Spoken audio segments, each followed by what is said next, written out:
Hello friends, welcome to your own unique channel that is conceptual study platform. বন্ধুরা, তোমাদের জন্য very very important আর good news আছে। অনেকের জন্য গুড নিউজ যারা প্রাইমারি জয়েনিং নিয়ে চিন্তিত ছিলে, প্রাইমারির স্থগিতাদেশ উঠে গেছে, তোমরা থাম্বনেলে দেখে নিয়েছো। এর সাথে সাথে আমরা দেখে নেবো একটা ভিডিও ক্লিপ দেখে নেবো। এর সাথে সাথে আমরা দেখে নেবো আর কি ভেরি গুড নিউজ আছে। আর একটা ইএসআইসি একটা হিউজ পদের জন্য অ্যানাউন্সমেন্ট করে দিয়েছে। তোমরা ছেড়ে দেবে যাদের যা ইউডিসি, এলডিএ আর স্টেনো, অনেক ভ্যাকেন্সি বেরিয়েছে। এর সাথে সাথে আমি বলে দেবো কেএমসি মজদুরের থার্ড লিস্ট কবে দেবে বা দিতে পারে, বা নেক্সট যে ভ্যাকেন্সিসগুলো বাকি আছে পুরো হয়নি, সেটা মজদুর পদের জয়েনিং কি ভোটের আগে না পরে হবে, তোমরা দেখে নিয়েছো থাম্বনেলে। চলো বন্ধুরা, স্টার্ট করা যাক একের পর এক ইম্পর্টেন্ট ভিডিও। এর সাথে সাথে এই ভিডিওর মাধ্যমে কিন্তু তোমরা বুঝতে পেরে যাবে। দেখো, অনেকের চিন্তিত ছিল, স্যার প্রাইমারি কি আর হবে না, স্যার প্রাইমারি কি ভোটের পর, না এই প্যানেল ক্যান্সেল হয়ে যাবে, না দ্বিতীয় লিস্ট কি বেরোবে না, অনেক কিছু তথ্য উঠে এসছে। সুতরাং তোমাদের যে একটা কনফিউশন ছিল সেটা দূর হয়েছে। আর একটা কথা, এর মাধ্যমে আমরা কি জানতে পারছি বা অনেকে কি মেসেজ পাচ্ছে, যে অনগোয়িং যে প্রসেস, আমি অনেক দিন আগেই বলে দিয়েছিলাম, আমি বারবারই বলি, অনগোয়িং যে প্রসেস, যে পরীক্ষার প্রিলি হয়ে গেছে, মেন্স হয়ে গেছে বা এক্সাম হয়ে গেছে, ইন্টারভিউ হয়ে গেছে, সেই পরীক্ষা কিন্তু হুট করে প্যানেল বাতিল করা যায় না। সেটা আমি বলেই দিয়েছিলাম। আর এরকম আগে পিএসসি মেনলি এরকম কোনো দিন কিছু হয়নি। সুতরাং যারা চিন্তা করছো, চিন্তা করো না, তোমাদেরও একটা পজিটিভ নিউজ আসবে খুব তাড়াতাড়ি। ফুড বলো, ফায়ারেরও জয়নিং বলো, বা সব কিছু আস্তে আস্তে, কেএমসি অনেক কিছু বাকি আছে, সব কিছু আস্তে আস্তে হবে। চলো বন্ধুরা, স্টার্ট করা যাক। আর যারা ফার্স্ট টাইম দেখছো তাই জন্য বলিলাম, you can join in the Telegram group, conceptual study group, যার লিঙ্ক তোমরা ডিসক্রিপশন বক্সে পেয়ে যাবে। অনেক ক্যান্ডিডেট জয়েন করেছে, আমি রেগুলার পোস্ট আপডেট করি বা তোমাদের কোশ্চেন আনসার দিই, তোমরাও জয়েন করে যাও, লিঙ্ক পেয়ে যাবে। Apart from this all important official website links in the description box. চলো বন্ধুরা, স্টার্ট করা যাক। আর দেরি না করে প্রথমেই আমরা একটা খবর বিস্তারিত দেখে দেবো। প্রথমে প্রাইমারি সম্বন্ধে দেখে নেবো, তারপর কি ভ্যাকেন্সি বেরোলো, তারপর কেএমসি মজদুর সম্বন্ধে দেখে নেবো। আর একটা কথা, এখানে অনেক পরীক্ষার ইন্টারভিউ আর প্রিপারেশন চলছে।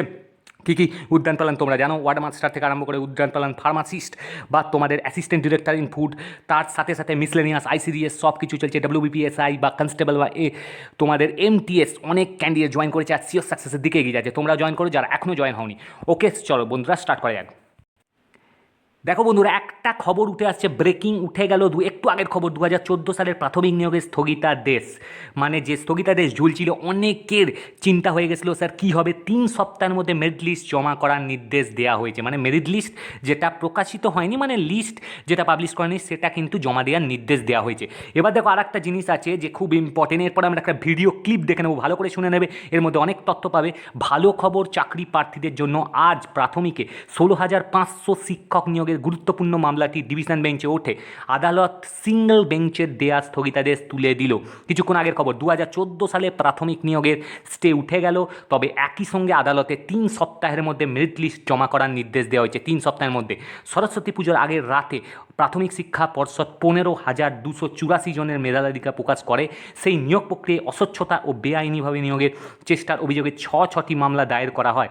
মামলাগুলির প্রেক্ষিতে সোমবার নিয়োগ প্রক্রিয়া আপাতত স্থগিতাদেশের নির্দেশ দেন বিচারপতি রাজশ্রী ভরদ্বাজ। বিচারপতি ভরদ্বাজের সিঙ্গল বেঞ্চের নির্দেশ চ্যালেঞ্জ করে পর্ষদ তথা রাজ্য ডিভিশন বেঞ্চে যায় রাজ্য। ওকে, এবার দেখো, একটা সিঙ্গেল বেঞ্চে ছিল, তারপর সেটাকেও চ্যালেঞ্জ জানানো হয়, রাজ্য ডিভিশন বেঞ্চে চ্যালেঞ্জ চালিয়ে যায়। সেই মামলার শুনানি হয় আজ। কি হয়েছে, সিঙ্গেল বেঞ্চের রায়কে চ্যালেঞ্জ করে প্রাথমিক শিক্ষক নিয়োগে স্থগিতাদেশের বিরুদ্ধে কলকাতা হাইকোর্টের ডিভিশন বেঞ্চের দ্বারস্থ হয়েছে রাজ্য সরকার। গতকাল মামলার রেজিস্ট্রেশন হয়েছে। আজ প্রাথমিকের সেই গুরুত্বপূর্ণ মামলার শুনানি হয়। বিচারপতি সৌমেন সেন এবং বিচারপতি সৌগত ভট্টাচার্যের ডিভিশন বেঞ্চ 12 নম্বর কোর্টে এই মামলাটি ওঠে। সেখানে সিঙ্গেল বেঞ্চের রায় খারিজ করে স্থগিতাদেশ তুলে দিল ডিভিশন বেঞ্চ। এই রকমই হবে, তোমরা চিন্তা নেই। যাদের প্যানেল আছে ম্যাক্সিমাম ক্যান্ডিডেট, তারা চিন্তা করো না। এবার আমি একটা ভিডিও দেখাচ্ছি, ভালো করে শুনবে। যেগুলো অনগোয়িং প্রসেস আছে সেগুলোরও কোনো কিছু হবে না, কারণ যেহেতু প্রাইমারি জয়েনিং স্টার্ট হয়ে গেছিলো, অনেকে কাজে জয়েনও করে দিয়েছিল। সেই জন্য আমি অনেককে বলেছিলাম কোনো প্রবলেম হয় না। দেখো বন্ধুরা, এবার ভিডিও ক্লিপটা দেখো। বন্ধুরা, এই একটা খবর ভালো করে শুনবে, তোমরা কি বলতে চাইছে। ভোটে নির্ঘণ্ট ঘোষণা করা হয়ে গিয়েছে, নির্বাচনী যে আচরণবিধি তা লাগু হয়ে গিয়েছে। সুতরাং এক্ষেত্রে দাঁড়িয়ে এই নিয়োগ প্রক্রিয়া সেটা কি করে সম্ভব হবে?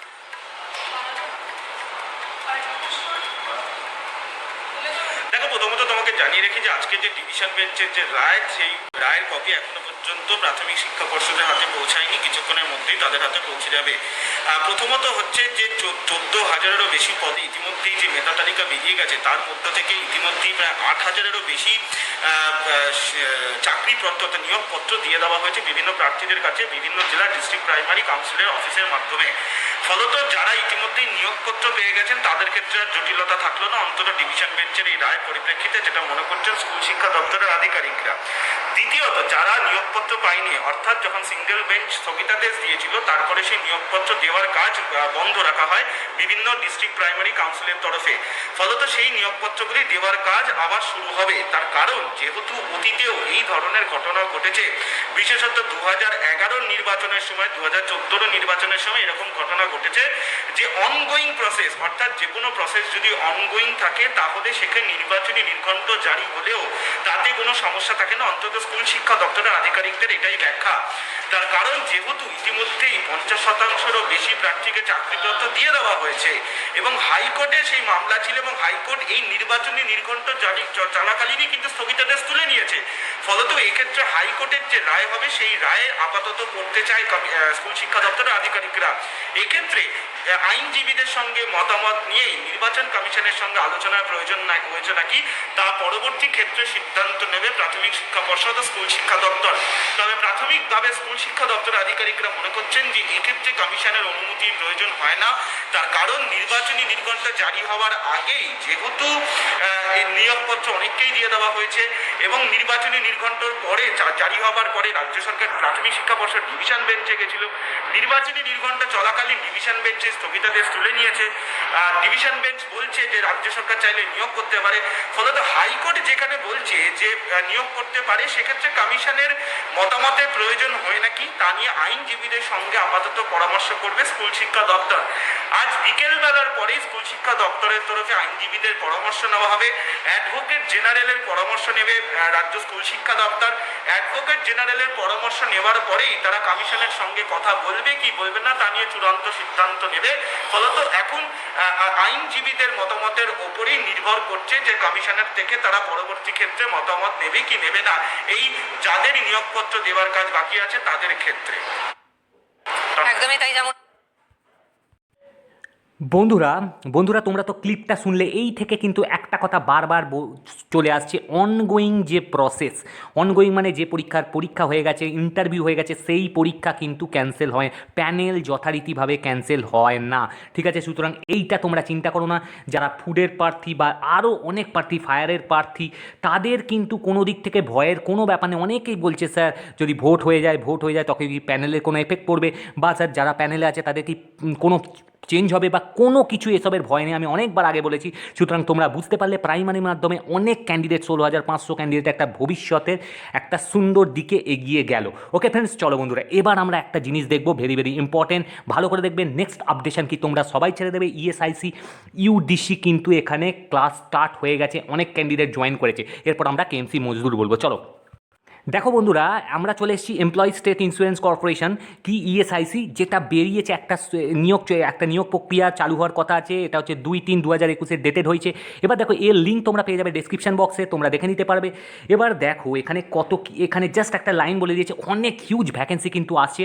I am directed to inform, কি বলেছে, I am directed to inform the recruitment regulation for the post of upper division clerk and cashier and stenographer in ESIC have been amended and notified a copy, একটা copy পাঠিয়ে দেওয়া হয়েছে পোস্টে, English আর Hindi, published in part 3 section 4 weekly of the gazette February 27 থেকে March 5th 2021 আর sent here with for information and necessary action. এবার necessary action নেওয়া হবে। এবার তোমাদের কবে থেকে চালু হবে সেটাও বলে দেওয়া হবে। তোমরা জাস্ট প্রথমে হিন্দিতে দেওয়া আছে, তারপর দেখো ইংলিশে, এই লিঙ্কটা তোমরা ডেসক্রিপশন বক্সে পেয়ে যাবে, ওখান থেকেও ডাউনলোড করে নিতে পারো, নাহলে এখানে দেখবে, তোমরা দেখে নাও ভালো করে, ঠিক আছে? এবার তোমরা কিন্তু ছেড়ে দেবে, অনেক ভালো সুখবর বলতে গেলে, অনেক দিন পর ভ্যাকেন্সিটা এলো। দেখো নিউ দিল্লি 10th February 2021 কি বলা আছে এখানে পরিষ্কার দেওয়া আছে, শর্ট টাইটেল অ্যান্ড কমেন্সমেন্ট। আমি জাস্ট একটুখানি বলেছি কী কী কন্ডিশন থাকতে হবে, তোমরা একটু দেখে নিও। আর কি ফিজিক্যাল ফিটনেস কীরকম কী থাকতে হবে, বডলি হেলথ চাই, আর ডিরেক্টর যে আর কি candidate who after such physical, এই সমস্ত ফিজিক্যাল স্ট্যান্ডার্ডগুলো একটু দেখে নেবে। Disqualification, no person who has entered into or contracted a marriage with a person having spouse living, এই রকম নর্মাল প্রসিডিওর। বাট যেটা মেন জিনিস, কত ভ্যাকেন্সি আছে দেখে নাও। ইউডিসি মানে আপার ডিভিশন ক্লার্ক, আর আপার ডিভিশন ক্লার্ক কাশিয়ার 6,306, হিউজ ভ্যাকেন্সি সামনাসামনি হাসতে চলেছে, ভালো করে প্রিপারেশান নেবে, এখানে ক্লাস চলছে। 6,306 কিন্তু subject to verification dependent on workload, আর এটা classification group C non gazetted post. এরপর আমি কেএমসি মজদুরের খবর নিয়ে আসছি। লেভেল 4 স্যালারি দেখো, হিউজ স্যালারি 25,500 থেকে 81,100 non selection, okay, whether selection. Post or non selection post. এবার দেখো এখানে কি বলেছে, এডুকেশনাল কোয়ালিফিকেশান এজ হচ্ছে 18 to 27, মাধ্যমিক, এইচএস আর গ্র্যাজুয়েট যারা হয়েছে সদ্য তাদের জন্য কিন্তু বিরাট বড় অপরচুনিটি। 18 থেকে 27 বছর, রিল্যাক্সেবল আছে যার যেমন আছে একটু দেখে নিও। আর কি একটু তাড়াতাড়ি বলছি, আর কি essential or other qualification, essential degree of, একটা ডিগ্রি চাই, graduate degree, or working knowledge চাই, working knowledge of computer including use of office sites and database. যাদের গ্র্যাজুয়েট করা আছে তাদের জন্য একটা বিরাট বড় opportunity. Whether age or educational qualification কী বলেছে, whether age and educational qualification prescribe for direct recruits will apply in the case of প্রমোশনের জন্য, ঠিক আছে। আর period of probation if any বলে দেওয়া হয়েছে 2 ইয়ার্স ফর ডিরেক্ট রিক্রুটমেন্ট। আর কি বলেছে, মেথড কী করে বলেছে, দেখো মেথড অফ রিক্রুটমেন্ট একটা মেথড দিয়ে দিয়েছে।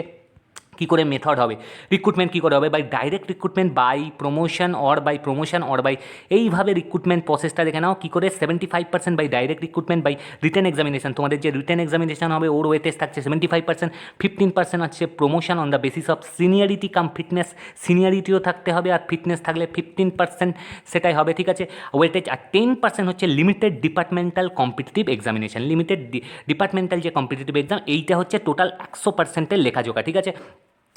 এইবার দেখো এইবার কি বলছে তোমাদের, এইবার নেক্সট যেটা আরেকটা বলেছে যে post lower division clerk or কি ড্রিমা operator or telephone operator or computer in level 2, এইটারও আছে কি দেখে নাও কী কী জিনিস দিয়ে দিয়েছে। এটা স্যালারি হচ্ছে 19,900 থেকে 63,200 ইন পে ম্যাট্রিক্স, এগুলো সব দেওয়া আছে। এটার কী কী আছে, group C departmental regional director, এর মধ্যে কী কী পোস্ট আছে একটু দেখে নেবে, ঠিক আছে। Deputy director employ state insurance corporation and office of appropriate, এগুলো সব কিছু দেওয়া আছে, একটুখানি লেখাগুলো তোমরা দেখে নেবে, ঠিক আছে। এইবার দেখো স্টেনোগ্রাফারের আর একটা বিরাট জিনিস আছে, 246টা পোস্ট আছে, group C non gazetted level 4, এরও স্যালারি কিন্তু হিউজ 25,500 থেকে 81,100। এটা কিন্তু নর্মাল জেনারেল ক্যান্ডিডেট নয়, এটা স্টেনো করে থাকতে হবে, ঠিক আছে। এটা দেখো কত কী আছে, এটা একটু বলে দিয়েছে বিটুইন 18 to 27 ইয়ার্স, ঠিক আছে এরকম দিয়েছে। তারপর যার যেটা ছাড় আছে 12 ক্লাস পাস আর এটা কিন্তু হাই সেকেন্ডারি, আগেরটা কি দেখলাম গ্র্যাজুয়েট, এটা হাই সেকেন্ডারি, নট অ্যাপ্লিকেবল। আর 2 ইয়ার্স এখানে আছে, skill test norms and 10 minutes, direction কি 10 মিনিটস, আর কি @80 ওয়ার্ডস পার মিনিট, 1 মিনিটে 80টা ওয়ার্ড। ট্রান্সক্রিপশন কত করতে হবে, 50 মিনিট ইংলিশে আর 65 মিনিটস হিন্দি, অনলি অন কম্পিউটারই হবে, ঠিক আছে। তাহলে কি দেখলে তোমরা, দুটো পোস্ট আছে, একটা হচ্ছে এইটা degree of a recognized university যেটা ইউডিসি, আর একটা কি আছে তোমরা স্টেনোগ্রাফার পদ আছে, ঠিক আছে। অ্যাপ্লাই করে দেবে, এই হচ্ছে নর্মাল প্রসিডিওর। আর এটার মাধ্যমে কী হবে, বাই ডাইরেক্ট রিক্রুটমেন্ট হবে, vacancies cost by are not applicable, এইগুলো সব একটু দেখে নিও, ঠিক আছে। এই হচ্ছে ব্যাপার, তোমরা একটুখানি ভালো করে সিনসিয়ার হয়ে ছেড়ে দেবে যখন থেকে বেরোবে। এটা জাস্ট একটা হাইলাইট চলে এসেছি। এবার দেখো যে জিনিসটা অনেক ক্যান্ডিডেট বলছে স্যার আমাদের কি হবে না, স্যার ইসি ক্যাটাগরির কি হবে, অনেক কোশ্চেন চলে এসছে। কেএমসির প্রথম কোশ্চেন যেটা হচ্ছে, কেএমসি কি থার্ড লিস্ট কবে বার করবে। দেখো তোমরা জানো কিছু ভ্যাকেন্সিস কিন্তু 858 যে টোটাল ভ্যাকেন্সি ছিল তার সঙ্গে কিছু ভ্যাকেন্সি এখনও বাকি আছে, পুরোটা ফিল আপ হয়নি। এবার তার সঙ্গে একটা জুড়ে ছিল 1200 ভ্যাকেন্সি ইনক্রিজ হবে কি না, মানে টোটাল হয়ে 1200 হবে কি না। এবার একটা কথা, এবার তাহলে জয়েনিং কবে দেবে যদি এরকম হয়। দেখো থার্ড লিস্ট আজকাল কি 1 সপ্তাহ পরেও বেরোতে পারে, কি যে কোনো দিন কিন্তু বেরোতে পারে, এখনও ডেট বলে দেয়নি কিন্তু বেরোনোর কথা।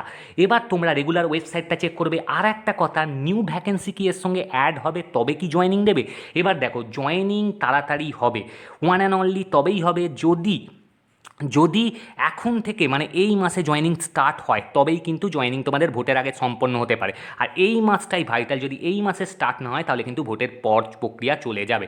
আর সেটা কোনো ফ্যাক্টর নয়, কারণ কি তোমাদের প্যানেলের নাম থাকলে সবাই জয়েনিং হবে। আর একটা কথা, যদি টোটাল 858 ভ্যাকেন্সি টোটাল লিস্ট বার করে জয়েনিং দেয় তাহলে কিন্তু তোমাদের প্রক্রিয়া একটু দেরি হবে, কারণ বুঝতেই পারছো এখনও টোটাল লিস্ট বেরোয়নি।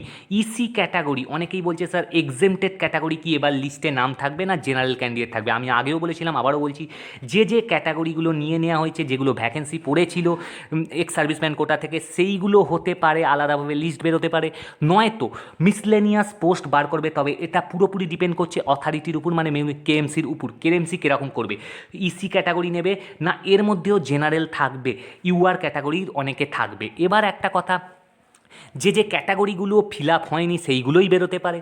আর একটা কথা, জয়েনিং কিন্তু তোমাদের তখনই দেরি হবে যদি সব একসাথে রেজাল্ট বার করে তারপর প্রসেসিং হয়। তোমরা জানো কেএমসির যে পরিবেশ বন্ধু বা সার্জেন্ট বা টিচার বা ফিল্ড ওয়ার্কার, এইগুলোর কিন্তু এখনও জয়েনিং প্রক্রিয়া ঠিকঠাক শুরু হয়নি। সুতরাং তোমরা বুঝতেই পারছো এইগুলো আগে রেজাল্ট বেরিয়েছিল, এইগুলো ভ্যাকেন্সি অল্প কিন্তু মজদুরের ভ্যাকেন্সিও বেশি ছিল। সুতরাং প্রক্রিয়াটা একটু কমপ্লিট করতে টাইম লাগবে। সুতরাং তোমাদের চিন্তার কারণ নেই, ভ্যাকেন্সি ইনক্রিজ হোক কি না হোক লিস্ট বেরোনোর চান্স আছে, এইটুকুনি বলিলাম। ওকে ফ্রেন্ডস, এই ছিল ভিডিও। ভেরি তোমরা দেখো আর ভালো করে তোমরা রেগুলার কিন্তু ওয়েবসাইটটা চেক করবে। আর একটা কথা, এখানে এই সমস্ত এক্সামের জন্য ক্লাস বা ইন্টারভিউ ফুল দমে চলছে। তোমরা যারা এখনও যুক্ত হয়নি অবশ্যই জয়েন করে তোমাদের ড্রিম জবটা সাকসেসফুল করো সবার মতো। ইএসআইসি, ইউডিসি বা এলডিসি বা স্টেনোগ্রাফারের ক্লাস চলছে, ম্যাক্সিমাম ক্যান্ডিডেট জয়েন করছে। ফার্মাসিস্ট, অ্যাসিস্ট্যান্ট ডিরেক্টর, উদ্যান পালন, word master grade 3, IBSC, CGL, MTS, HS level data entry, grade 3 municipality Jadavpur group D বা আইসিডিএস প্রমোশনাল কিন্তু চলছে রেগুলার ইন্টারভিউ। অনেক ক্যান্ডিডেট জয়েন করছে। পিএসসি ফুড এসআই নতুন ভ্যাকেন্সি আসছে। প্রাইমারি টেট, কৃষি প্রযুক্তি, কলকাতা হাইকোর্ট, আর সিভিল মেকানিক্যাল, ইলেকট্রিক্যাল সব কিছু, ডব্লিউবিপিএসআই, জেল পুলিশও চলছে, motor vehicle inspector N T interview চলছে, SSC, DRDO, EPFO, DRDO, MTS, assistant director. আর একটা কথা বন্ধুরা, ফায়ার নিয়ে কিন্তু আমি ভিডিও নিয়ে আসবো, তোমরা চিন্তা করো না। তোমাদের গুড নিউজই আছে, যাদের প্যানেলে নাম আছে আবারও বললাম, প্যানেলে আনএফেক্টেড থাকবে, কোনো এফেকশন হবে না। সে একদিন পরেই হোক কি 10 দিন পরেই হোক কি কিছু মাস পরেই হোক, তোমাদের জয়েনিং হবেই। আর আমি খবর নিয়ে আসছি, তোমরা একটু ওয়েট করো, কারণ হেক্টিক শিডিউল চলছে। ওকে ফ্রেন্ডস, ভিডিও শেয়ার করে দিও। Thank you, best regards.